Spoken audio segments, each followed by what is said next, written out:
మనతో పాటు BJP Jubilee Hills MLA అభ్యర్థి లంకల్ దీపక్ రెడ్డి ఉన్నారు. ప్రచారం ఎట్లా సాగుతుంది ఏందనేది అడిగి తెలుసుకుందాం. అన్న ఎట్లా జరుగుతుంది ప్రచారం? చాలా అంటే డిఫరెన్స్గా ఉన్నది. లాస్ట్ టైంకి ఈ టైంకి చాలా రెస్పాండ్ ప్రజల నుంచి, ఓటర్ల దగ్గర నుంచి ఈసారి మీకు చేస్తామనేది.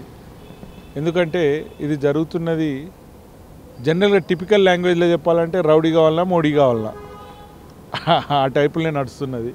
అది మేమనే కాదు, ప్రజలు అంటున్నారు వి వాంట్ మోడీ అని చెప్పేసి. ఎక్కడికి పోయినా కానీ డెవలప్మెంట్ ఏం చేసారు? 2 years అవుతుంది వీళ్ళు వచ్చి గవర్నమెంట్ ఏం చేసారు? ప్రజలు అడుగుతారు కదా, మీరు ఏం చెప్పి ఈరోజు ఇది ఏదైతే తీసుకున్నారో గవర్నమెంట్ ఫామ్ అయిందో ఇప్పుడు ఏం చేస్తున్నారు?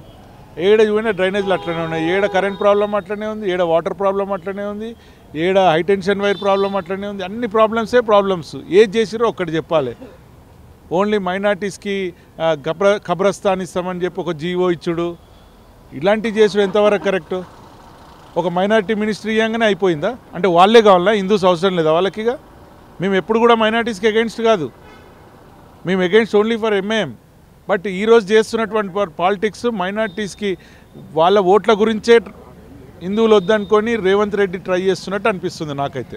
ఇప్పటికే అసలు జూబ్లీహిల్స్లో మెజార్టీగా మైనార్టీ ఓట్సే ఉన్నాయి. సో మైనార్టీ ఓట్సే దాదాపు కీలకమైన ఓట్స్. ఇప్పటికే ఎంఐఎం సపోర్ట్ చేస్తుంది, మరో పక్కన అజారుద్దీన్ కూడా మంత్రి పదవి ఇచ్చారు. సో మైనార్టీ ఓట్లు మీకు లేనట్టేనా? ఎట్లా ఉంటుంది అసలు, ఏంటి సంబంధం? ఎప్పుడు కూడా మైనార్టీస్ మాకు లేరు అని నేను అన్నాం. ఎందుకో తెలుసా? టోటల్ మైనార్టీ బూత్లో కూడా మాకు 5-10 ఓట్లు పడతాయి షేక్పేట్ సైడ్. అంటే మనం లైక్ చేసినట్టే ఉంటారు కదా. కానీ ఈసారి మాత్రం చాలామంది మైనార్టీస్ బ్రదర్లు మేము ఈసారి మోడీ గారికి సపోర్ట్ చేస్తాము అని చెప్పి వాళ్ళు ముందరికి వచ్చిన వాళ్ళు ఉన్నారు, మా ఎమ్మటి తిరిగే వాళ్ళు ఉన్నారు. సో ట్రెండ్ చేంజ్ అవుతున్నది.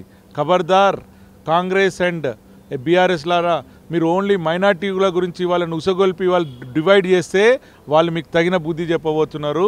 మీ ఈరోజు రాబో కాలంలో బీజేపీకి వాళ్ళు వాళ్ళే ఓటేసి గెలిపియబోతున్నారు. నిన్న సీఎం రేవంత్ రెడ్డి రోడ్ షోలో పరోక్షంగా ఆపరేషన్ సింధూర్కి సంబంధించి కూడా పాకిస్తాన్లో బాంబులు పేలలేదు, ఇక్కడ ఎట్లా పేలుతాయని చెప్పేసి కూడా చెప్తున్న పరిస్థితి. ఎందుకు గతంలో కూడా ఇదే ఆపరేషన్ సింధూర్కి సంబంధించి ముఖ్యమంత్రి జవాన్లతో కలిసి కవాతు కూడా చేశారు, ఒక ర్యాలీ కూడా నిర్వహించారు జవాన్లకు మద్దతు. మళ్ళీ ఇప్పుడు ఎలక్షన్కి సంబంధించి ఇలాంటి వ్యాఖ్యలు చేయడం వల్ల ఒక మాజీ సైనికాధికారి కొడుకుగా ఎట్లా ఫీల్ అవుతున్నారు?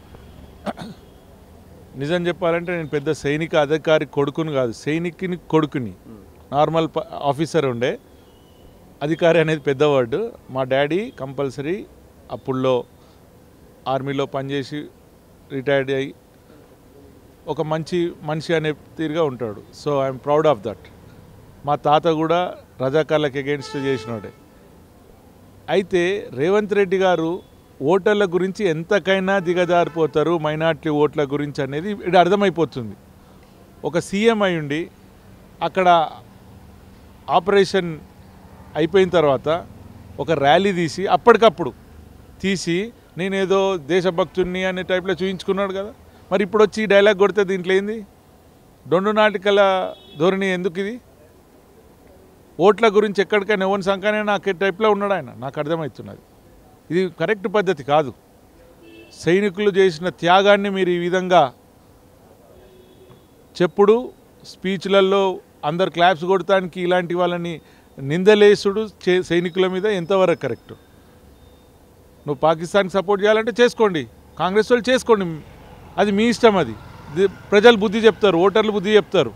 కానీ ఆ విధమైనటువంటి హిందువులను కించపరిచేలాగా మాట్లాడుతున్నారని నాకు అర్థమవుతున్నది. బీజేపీకి అసలు ఓట్లు అడగడానికి ఎందుకు వస్తున్నారు? జూబ్లీహిల్స్లో 8 మంది ఎంపీలు ఉన్నారు, 2 కేంద్ర మంత్రులు ఉన్నారు, తెలంగాణకు నయా పైసా తీసుకొస్తలేరని చెప్పేసి రేవంత్ రెడ్డి చెప్తున్న పరిస్థితి. మరి ఏంటి అభివృద్ధికి సంబంధించి? వాళ్ళని రమ్మంటున్నారు కదా, డిబేట్కి రమ్మంటున్నారు కదా.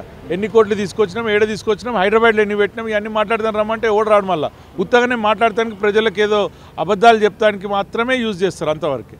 బట్ నేను చెప్పేది ఇప్పటికి కూడా చెప్తున్నా, మీరు నిధులు రానప్పుడు ఎన్నిసార్లు ఎందుకు పోతాడు? ఏదో వస్తుంటేనే కదా. సెంట్రల్ దగ్గర పోయేసి అయ్యప్ప అని అడుగుతున్నాడు, ఏ సాబ్ అచ్చేకరే, ఇన్న సాబ్ అచ్చేకరే, తోడాతో హెల్ప్ కర్రే అని చెప్పి అక్కడ మాట్లాడతారు. ఇక్కడికి వచ్చేసి ఏమి ఇవ్వలేదు అనేసి ఈగో ఫీలింగ్తో కిషన్ రెడ్డి దగ్గరికి రారు, కానీ అక్కడ సెంట్రల్ మినిస్టర్ దగ్గరికి అయితే పోతారు వాళ్ళు. వాళ్ళకు ఒక ఈగో, ఇక్కడ తెలుగోడు చేస్తున్నాడు అనేది. అయినా కానీ కిషన్ రెడ్డి గారు అక్కడ ఉన్నటువంటి ఫండ్స్ గురించి, అక్కడ ఉన్నటువంటి అలాట్మెంట్స్ గురించి అడిగినప్పుడు కిషన్ రెడ్డి గారు మా స్టేట్కి ఎంత చేయాలంటే మ్యాక్సిమం అంత చేయండి అనే ఫైట్ చేస్తుంటారు. కానీ వీళ్ళు మాత్రం పొలిటికల్ గెయిన్ గురించి ఆయన మీద నిందలేస్తూనే ఉంటారు. ఫైనల్గా చెప్పండి, కాంగ్రెస్ పార్టీ మొదటి నుంచి చెప్తుంది బీఆర్ఎస్ బీజేపీ రెండు ఫెవికాల్ బంధం, కావాలనే బీజేపీ ఒక డంబీ క్యాండిడేట్ని పెట్టింది, వాళ్ళిద్దరూ కావాలనే కాంగ్రెస్ మీద కొట్లాడుతున్నారు తప్ప బీజేపీకి అసలు దీంట్లో ఎలాంటి సిచ్యువేషన్ లేదు, ఫైటింగ్ ఇద్దరి మధ్యలో అని చెప్పేసి చెప్తున్న పరిస్థితి కాంగ్రెస్ మంత్రులు చెప్తున్నారు. ఒక నగర అధ్యక్షుడిని వాళ్ళు డమ్మీ అనుడు మీరు అడుగుడు ఎంతవరకు కరెక్టో నాకు తెలియదు, ఎక్కడ అడినారో కూడా నాకు తెలియదు. మరి ఆయన డమ్మీ కాబట్టి డమ్మీ వేసుకొని తిరుగుతుంటాడు. ఆయన ఎవరోనికి సీట్ ఇప్పించాలనుకుని ఎవరోని దగ్గర పైసలు తీసుకున్నారు ఆయన్ని మాకు తెలుసు. సరే అట్లాంటి వాళ్ళ గురించి మేము మాట్లాడి మా దిమాక్ ఎందుకు, నేను ఏ ఓట్లు లాస్ట్ టైం ఎన్ని ఓట్లు వచ్చినాయి ఆ విధంగా వాళ్ళని డౌన్ చేసి తెలుగు ఓట్ల ఓట్లు కూడా ఎట్లాగో తుర్కోళ్ళని మోసం చేస్తున్నారు. మీకు అక్కడ కబ్రస్థాన్ ఇస్తా అని చెప్పి ప్రైవేట్ ప్లేస్ అలాట్ చేసి మళ్ళీ అది కొట్టేసిర్రు. ఉత్తానే వాళ్ళని ఓట్ల గురించి లాస్ట్ డే ఇచ్చేసి ఏదో చేద్దామని చూస్తున్నారు. మైనార్టీస్ కూడా ఆలోచిస్తున్నారు వీళ్ళు మనల్ని మోసం చేస్తున్నారని. అజరుద్దీన్ ఒక దేశానికి ద్రోహం చేసిన ఆయన్నే నిజంగా చెప్పాలంటే. క్రికెట్ మాఫియాలో దాన్ని ఏమంటారు ఫిక్సింగ్ చేసిన ఆయన మీద అభియోగాలు ఉన్నాయి. ఆయనను తీసుకొచ్చి మినిస్టర్ చేసిర్రు. ప్రజలు ఆలోచిస్తారు. వాళ్ళు ఓన్లీ మైనార్టీ ఓట్ల గురించి అన్నప్పుడు హిందువులు ఆలోచిస్తారు.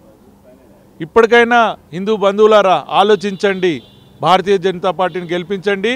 మోడీ గారు మరి ఇక్కడ లోకల్గా కిషన్ రెడ్డి గారు చేస్తున్న అభివృద్ధి కార్యక్రమాలు చూసి భారతీయ జనతా పార్టీకి ఓటేసి గెలిపించవలసిందిగా మీ అందరూ. అజరుద్దీన్ క్రికెట్ ఫిక్సింగ్ చేశాను అంటున్నారు. రేవంత్ రెడ్డి ఏమో అజరుద్దీన్ చేయబట్టి వరల్డ్ కప్ తీసుకొచ్చిండు, అజరుద్దీన్ కెప్టెన్గా వరల్డ్ కప్ తీసుకొచ్చిందని చెప్పేసి రేవంత్ రెడ్డి చెప్తున్నారు.